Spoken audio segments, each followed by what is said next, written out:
ለፋይዳ ብሔራዊ መታወቂያ ከተመዘገብን በኋላ በተለያየ ምክንያት ቀደም ብለን የሰጠነውን መረጃ መቀየር ብንፈልግ ወይም ማስተካከል ብንፈልግ አሁን ላይ ሁሉንም መረጃ ኦንላይን መቀየር ወይም ማስተካከል ተጀምሯል። ስም መቀየር ብንፈልግ፣ አድራሻ መቀየር ብንፈልግ፣ ዜግነት፣ የልደት ቀን፣ ስልክ ቁጥር እና ሌሎችም መረጃዎች ላይ ለውጥ ማድረግ ብንፈልግ አሁን ላይ ኦንላይን መቀየር ተጀምሯል። ስለዚህ የፋይዳ መታወቂያችን ላይ የሰፈረው መረጃ እንዲቀየርልን ኦንላይን ለማመልከት እዚህ ዩአርኤል ላይ እንገባለን። id.et/update የሚለው ዩአርኤል ላይ እንገባለን። ይህንን የፋይዳ መረጃ ለውጥ ከስልካችንም ከኮምፒውተራችንም እንደየፍላጎታችን ማድረግ እንችላለን።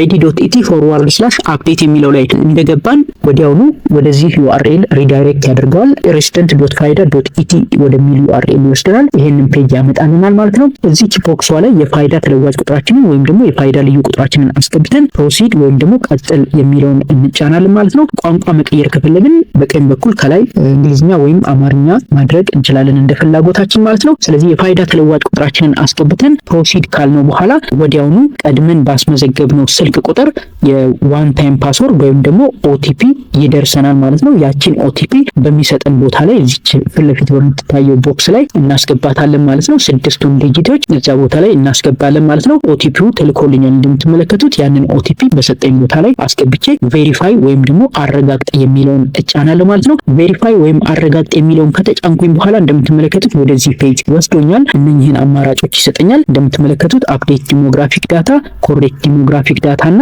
ሌሎችም አማራጮች አሉ። ወደታች ስክሮል አድርጋችሁ ስታዩ ብዙ አማራጮች አሉ። ስለዚህ የፋይዳ መታወቂያ መረጃችንን ለማስተካከል ሁለት አማራጮች ተሰጥተውናል። እንደምትመለከቱት አፕዴት ዲሞግራፊክ ዳታ እና ኮሬክት ዲሞግራፊክ ዳታ የሚል አለ። አፕዴት ዲሞግራፊክ ዳታ የሚለው ለፋይዳ ከተመዘገብን በኋላ በተለያዩ ምክንያቶች ቀደም ብለን የሰጠነውን መረጃ መቀየር ከፈለግን ወይም መጀመሪያ ለፋይዳ ስንመዘገብ ፎርሙ ላይ የሞላነው መረጃ ላይ ስህተት ፈጥረን ከሆነና ያንን አሁን ማስተካከል ከፈለግን አፕዴት ዲሞግራፊክ ዳታ የሚለውን አማራጭ እንጠቀማለን ማለት ነው። ነገር ግን ለፋይዳ ስንመዘገብ እኛ ፎርሙን በትክክል ሞልተን ሲስተሙ ላይ መረጃ የሚያስገባው ባለሙያ የተሳሳተ መረጃ ሲስተም ላይ አስገብቶብን ከሆነ እሱን ለማስተካከል ኮሬክት ዲሞግራፊክ ዳታ ወይም የስነ ህዝብ መረጃ ያስተካክሉ የሚለውን አማራጭ እንጠቀማለን ማለት ነው። ስህተቱ የተፈጠረው ከመረጃ ባለሙያው ከሆነ ምንም አይነት ተጨማሪ ማስረጃ ሳያስፈልገን ሁሉንም መረጃዎች ማስተካከል እንችላለን ማለት ነው። እንዳልኳችሁ ስምም ይሁን ዴት ኦፍ በርዝም ይሁን አድራሻም ይሁን ሌሎችም ስህተቶች የመረጃ ባለሙያው ከፈጠረ አሁን ላይ ኮሬክት ዲሞግራፊክ ዳታ የሚለውን ኦፕሽን በመጠቀም ምንም ተጨማሪ ማስረጃ አፕሎድ ማድረግ ሳይጠበቅብን ሁሉንም ማስተካከል እንችላለን ማለት ነው። ነገር ግን ፎርሙ ላይ ከዚህ ቀደም የሰጠነው መረጃ እዚች ጋር በቀይ የሚያሳያት በፊት የሰጠነው መረጃ አሁን ከምንሰጠው ጋራ የሚለያይ ከሆነ ያ ጥያቄያችንን ውድቅ እንዲሆን ሊያደርገው ይችላል ማለት ነው። ከዚህ ቀደም ፎርሙን ስንሞላ የሰጠናቸው መረጃዎች ምን አይነት እንደነበሩ ማየት ከፈለግንም እዚህ ጋር ያስቀምጣል። እንደምትመለከቱት አድራሻ የሰጠነው አድራሻ በወቅቱ ምን አይነት እንደነበር ማየት ከፈለግን እቺን የአይኗን ምልክት እንጫናለን። ፕሩፍ ኦፍ አድሬስ የሚለው ጋር መታወቂያም በወቅቱ ያስያዝነው መታወቂያ ምን አይነት እንደሆነ እሱን ማየት ከፈለግን እዚች የአይኗ ምልክት ላይ ፕረስ አድርገን መታወቂያውን በዚህ መልኩ ማየት እንችላለን። ኮንሰንት ፎርም ወይም ደግሞ ፎርሙን በወቅቱ ስንሞላ ምን አይነት መረጃ ሰጥተን እንደሞላንም ማየት ከፈለግን በወቅቱ ያስመዘገብነው ስልክ ቁጥር ምን አይነት እንደሆነ፣ በወቅቱ የሰጠነው ስም ምን አይነት እንደሆነ፣ በወቅቱ የሰጠነው ዴት ኦፍ በርዝ ምን አይነት እንደሆነ እዚህ ላይ በቀላሉ ማየት እንችላለን። እያንዳንዱን ክሊክ አድርገን በወቅቱ የሰጠናቸው መረጃዎች እነኚህ ናቸው ማለት ነው። ስህተቱ የራሳችን ከሆነ ወይም ደግሞ እኛ ራሳችን ከጊዜ በኋላ መረጃ መቀየር ፈልገን ከሆነ ይሄኛውን ኦፕሽን እንጠቀማለን። አፕዴት ዲሞግራፊክ ዳታ የሚለውን እንጠቀማለን ማለት ነው። እዚህ ጋር አፕዴት ዲሞግራፊክ ዳታ፣ ኮሬክት ዲሞግራፊክ ዳታ እና ሌሎቹንም በእንግሊዝኛ ነው የሚያስቀምጠው። ቋንቋውን መቀየር ከፈለጋችሁ ውስጥ ሳትገቡም ቀደም ብዬ እንዳሳያችሁ መቀየር ትችላላችሁ። እዚህ ጋርም ደግሞ ቋንቋ መቀየሪያ ኦፕሽን አለ። አማርኛ፣ እንግሊዝኛ ይላል። ስለዚህ በአማርኛ እንዲሆንላችሁ ከፈለጋችሁ አማርኛውን ትመርጣላችሁ ማለት ነው። አሁን ወደ አማርኛ ቀይሮልኛል። የስነ ህዝብ መረጃ ለማደስ፣ የተሳሳተ የስነ ህዝብ መረጃን ለማስተካከል ይላል። ስለዚህ ከዚህ ውስጥ የምትፈልጉትን ትመርጣላችሁ ማለት ነው። ለዛሬ የስነ ህዝብ መረጃ ለማደስ ወይም ደግሞ አፕዴት ዲሞግራፊክ ዳታ የሚለውን ተጠቅመን ነው ስልክ ቁጥርና ሌሎች መረጃዎችን እንዴት እንደምንቀይር አብረን እንድናይ የፈለኩት። ስለዚህ የስነ ህዝብ መረጃ ለማደስ የሚለውን ክሊክ አድርጌ እናየዋለን ማለት ነው። የስነ ህዝብ መረጃ ለማደስ ወይም ደግሞ አፕዴት ዲሞግራፊክ ዳታ የሚለውን ክሊክ አድርጌ ወደ ውስጥ እንደገባሁ እንደዚህ አይነት ፔጅ ነው የሚሰጠኝ። እንደምትመለከቱት ሙሉ የባለመታወቂያውን መረጃ መረጃ ያሳያል፣ ፎቶውን ያሳያል፣ ስሙን፣ አድራሻውን፣ ዜግነቱንና ሌሎችም መረጃዎችን ያሳያል። አድራሻ መቀየር የምትፈልጉ ከሆነ አድራሻ ከሚለው ጎን ያለውን አስተካክል ወይም ደግሞ ኤዲት የሚለውን እንመርጣለን። የስነ ህዝብ መረጃ የሚለው ጎን ደግሞ ስም፣ ጾታ፣ ዜግነት፣ የትውልድ ቀን ምናምን ለማስተካከል የምትፈልጉ ከሆነ በዚህ በኩል ያለውን አስተካክል የሚለውን ኦፕሽን ትጠቀማላችሁ ማለት ነው። አሁን ኤዲት ወይም ደግሞ አስተካክል የሚለውን ተጭኛለሁ። እዚህ ጋር መጥቼ ስልክ ቁጥር መቀየር የምፈልግ ከሆነ ስልክ ቁጥሩን የበፊቱን ስልክ ቁጥር አጠፋና አዲሱን ስልክ ቁጥር አስገባለሁ ማለት ነው። አዲሱን ስልክ ቁጥር እንደዚህ አስገብቻለሁ። ኢሜይልም ማስገባ ከሆነ ኢሜይል አስገባለሁ። ከዛ በኋላ ለስልክና ለኢሜይል አፕሎድ የምናደርገው ሰነድ ስለሌለ መተው እንችላለን። ለሌሎቹ ግን ለስም፣ ለትውልድ ቀን፣ ለዜግነት እንዲሁም ለአድራሻ ለነኚህ አፕሎድ የምናደርገው ሰነድ ይኖራል ማለት ነው። ስለዚህ ሰነዱን አፕሎድ ለማድረግ እዚህ ጋር መተን አፕሎድ የምናደርገው ሰነድ መምረጥ ይኖርብናል ማለት ነው። ነገር ግን መቀየር የምትፈልጉትን መረጃ ሳትቀይሩ ሰነዱን እንድትመርጡ አይፈቅድላችሁም። አይታችሁታል። አሁን እዚህ ጋር ጠጋ ብዬ ሳየው እባክዎ የሰነድ አይነቱን ከመምረጡ በፊት አድራሻውን ወይም ሌሎች የሚቀይሯቸው መረጃዎች እንዲቀይሩ ይጠይቃል ቅድሚያ ማለት ነው። እዚህ ጋር ጠጋ ብታደርጉት እንደዚህ ነው የሚለው፣ እባክዎ የሰነድ አይነቱን ከመምረጡ በፊት መታወቂያውን መረጃ ይቀይሩ ይላል። ስለዚህ ስም፣ ዜግነት ወይም የልደት ቀን የምትቀይሩ ከሆነ መጀመሪያ መቀየር አለባችሁ። አድራሻ የምትቀይሩ ከሆነ ቅድሚያ እሱን መቀየር አለባችሁ ነው። ለምሳሌ እዚህ ጋር ሪጅን የሚለው ጋር ሄጄ የሆነ ሪጅን ብመርጥ እዚህ ጋር የትኛዋ አክቲቭ ትሆንልኛለች ማለት ነው። እንደምትመለከቱት አክቲቭ ሆኖ ያስመርጠኛል ማለት ነው። ቅድሚያ አድራሻውን ሳትቀይሩ ሰነዱን አፕሎድ ማድረግ አትችሉም ማለት ነው። ስለዚህ እዚህ ጋር ስምና ሌሎች መረጃዎችን እቀይራለሁ ካላችሁ እዚህ ጋር መታችሁ አስተካክል የሚለውን ወይም ኤዲት የሚለውን ከተጫናችሁ በኋላ የሆነ ነገር ለውጥ ነገር ማድረግ አለባችሁ ዶክመንቱን ከመምረጣችሁ በፊት ማለት ነው። ስለዚህ አሁን የተወሰነ ሞዲፊኬሽን ለመስራት ሞክሬያለሁ። ስለዚህ እዚህ ጋር መጥቼ የሰነድ አይነት ምርጫ ይላል።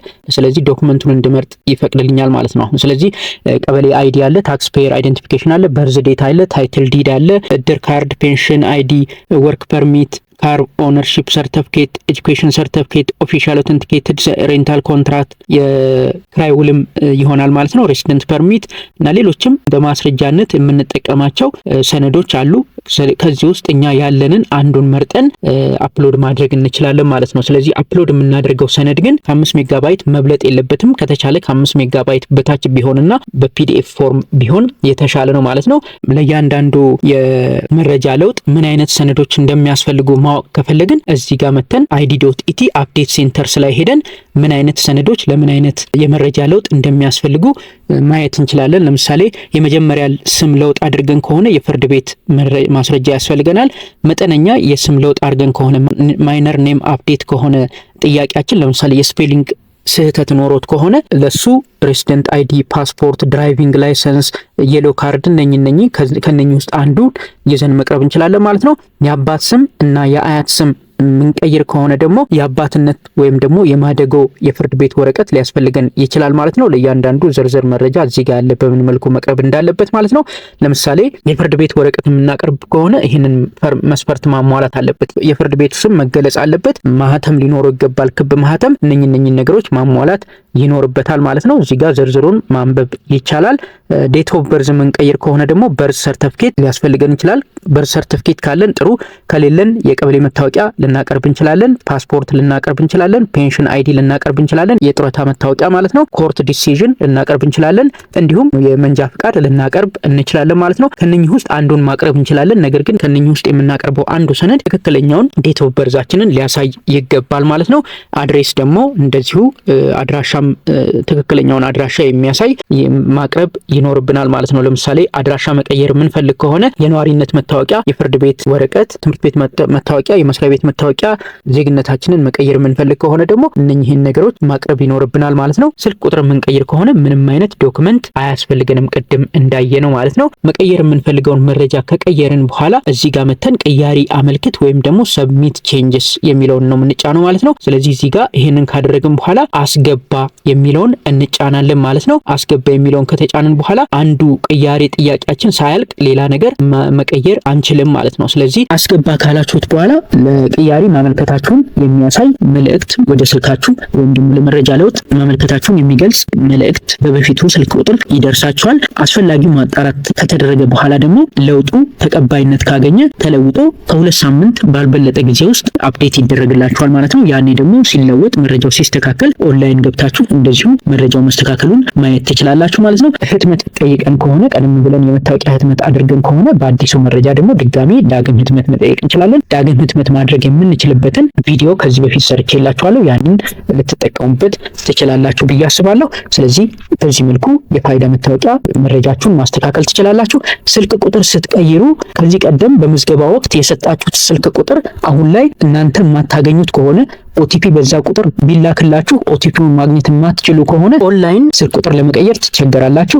ስለዚህ እንደዛ አይነት ሁኔታ ከተፈጠረ ወይም ደግሞ ስልክ ቁጥሩን መጀመሪያ ላይ ስታስገቡ ቶታሊ ስህተት ፈጥራችሁ ምን አይነት ቁጥር እንዳስገባችሁ አሁን ላይ ማግኘት የማትችሉ ከሆነ ማወቅ የማትችሉ ከሆነ ያንን ቁጥር በጭራሽ የማታስታውሱት ከሆነ ሜሴጅ ቢላክላችሁ በዛ ቁጥር የማይደርሳችሁ ከሆነ የግዴታ በአቅራቢያችሁ ባለ የፋይዳ መታወቂያ ፕሮግራም ቢሮ ጎራ ብላችሁ መቀየር ነው የሚጠበቅባችሁ ማለት ነው። ምክንያቱም ኦቲፒ ካልደረሳችሁ ወደ ውስጥ መግባት ስለማትችሉ ማለት ነው ኦቲፒውን ካላገኛችሁ። ስለዚህ የትኞቹ የምዝገባ ጣቢያዎች መረጃ ማስተካከያ እንደሚሰሩ ማየት ከፈለጋችሁ id.et/update centers የሚለው ላይ ገብታችሁ ማግኘት ትችላላችሁ ማለት ነው። id.et update centers የሚለው ላይ እንደገባችሁ መጀመሪያ ላይ ለእያንዳንዱ ማስተካከል ለምትፈልጉት መረጃ ምን አይነት ሰነድ እንደሚያስፈልግ ያሳያችኋል። በዚህ መልኩ እሷን ክሎዝ ታደርጓትና ያሉትን የመረጃ ማስተካከያ ኤሪያዎች ደግሞ ከታች ያሳያችኋል። እንደምትመለከቱት በተለያዩ ባንኮች የመረጃ ለውጥ እንደሚደረግ ይናገራል። ባንክ ኦፍ አቢሲኒያ፣ ህብረት ባንክ፣ ኦሮሚያ ባንክ፣ ዳሽን ባንክ፣ ፖስታ ቤት፣ ንግድ ባንክ፣ ንብ ኢንተርናሽናል ባንክ፣ እናት ባንክ እና ኮኦፕሬቲቭ ባንክ ኦፍ ኦሮሚያ የመረጃ ለውጥ እንደሚሰሩ